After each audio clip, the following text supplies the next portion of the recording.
person tomorrow. Laging move forward tayo. At tingnan nyo, yung PhilHealth, tuwing may event tayo, nandito, kasama natin. DOH, PhilHealth. Kasi sila mismo, nahalata na nila. Anong nahalata nila? At talagang disidido itong gobyerno ng Maynila na puhunanan ang kanyang programang pangkalusugan. I mean, you cannot maybe one event, two events, but naturally as you progress with time, you'll see the real you, the real thing. No? Sabi nga, tupugin mo ng ginto, yung tanso. Tanso pa rin yan. Pero ang ginto, kahit luma, konting yangga lang, ikinis na ulit yun. Kikintab na ulit yun at makikita ang totoo. Yan ang tapat at totoo. May pitik. So anyway, I'm happy for you and I'm excited for you. Now, Yorme, tanong ng mga taga-Sampaloc, tanong ng mga doktor, kailan po matatapos yan? Baka siyam-siyam. Tama naman. Kasi yun ang worry nyo pagka gobyerno, nuknukan ng tagal eh. Eh yung inuhukay nga dyan sa ano, ilan na namatay, hindi pa tapos yung inuhukay sa tuwason. Ang dami na naburol dyan. Pero, ngayon, kailan ito? Andres, yari ka na. Sisiguraduhin ko, Pasko, sasaya ang ospital ng Sampaloc at ng mga taga-Sampaloc. We will deliver. We will deliver in the next 3 months for the people of Sampaloc. Umanapit kayo, parang imposible? Yes. Pero hindi. Nakagawa nga kami ng ospital eh. 400, almost 400 bed in 52 days. From vacant land with no engineering playbook. Hula-hula lang. Ito. Layari namin. And it became a focal healthcare facility of the City of Manila and the national government. Kaya kaya yan. Hindi yan imposible. Diba, Andres? Kaya. Hindi kasi ayaw kong tumenga. Gusto ko makapag-deliver agad. Basta pipilitin namin maging maliwalas ang trabahuhan nila at pupuntahan ninyong pasilidad. So muli, halika na. Magkasingit na pawis ko. Marami pa kasi ako ibabalita sa inyo, but next time na lang. Manood lang kayo tuwing Biyernes ng Yorme Sawa so that you'll be updated in our activities in the City of Manila. But for now, I'm excited to each and every one of you. So again, maraming salamat. Ulitin ko hindi ko ito nagawa mag-isa.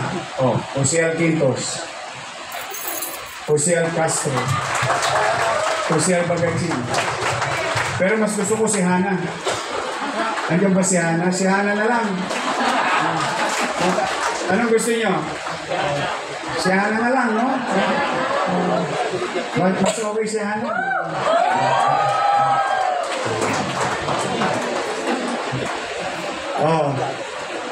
Jose Alfonse, Jose Alumiron.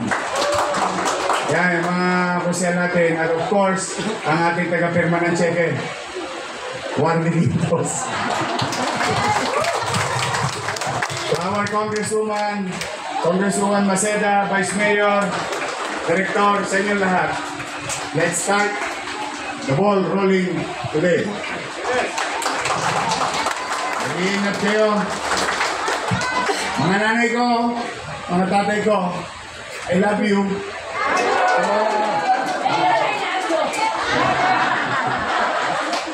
Sa mga kabataan, mag-iingat kayo. Basta, ayun, may asin pa.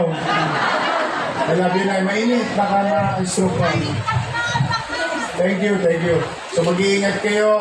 Nawa ay patuloy kayong gabayan ng Panginoon Diyos na kayo laging maging ligtas at malusog.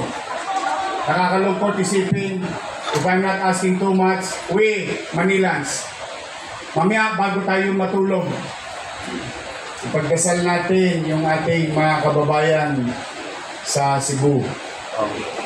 Marami nang nasawi. You will never know. It's gonna happen anywhere.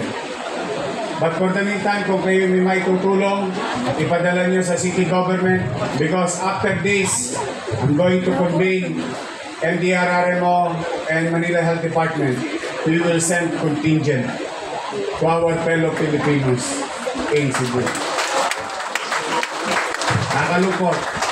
To the people of Masbate. Humingi sila ng tulong. Kaya mamaya, total wala naman toast gas. Before you go to sleep, I know you're gonna pray for yourself, for your family.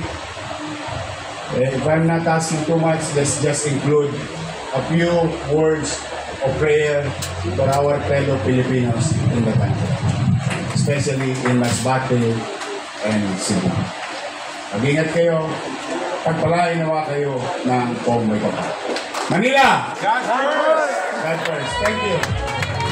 Maraming salamat po. Mayor Francisco Esco Moreno Tumagoso. At sa pagkakataon pong ito, saksihan naman po natin ang ating pong pagpirma po ng ating minamahal na alkalde at vice-alkalde sa plano para po sa renovation ng Ospital ng Sampaloc. Inaanyahan po namin ang ating mga councilors, ang ating city administrator, upang saksihan po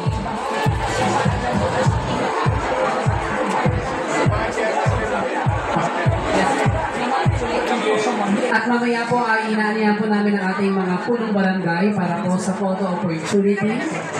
Standby lang po tayo sa ating mga punong barangay at mga barangay officials.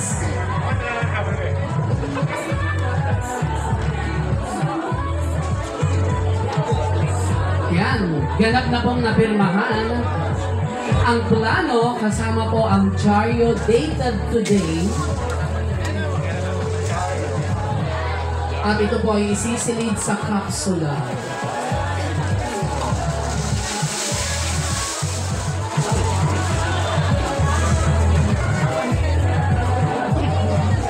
Muli pa yung ating mga barangay officials. Standby lang po tayo.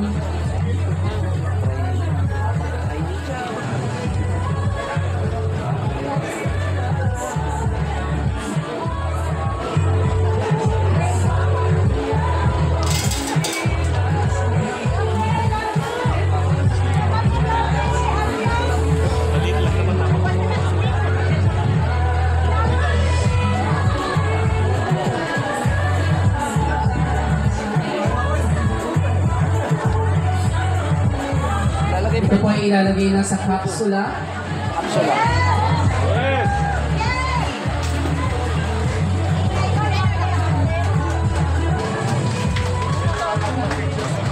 Tinatawagan po namin ang ating pong mga punong barangay.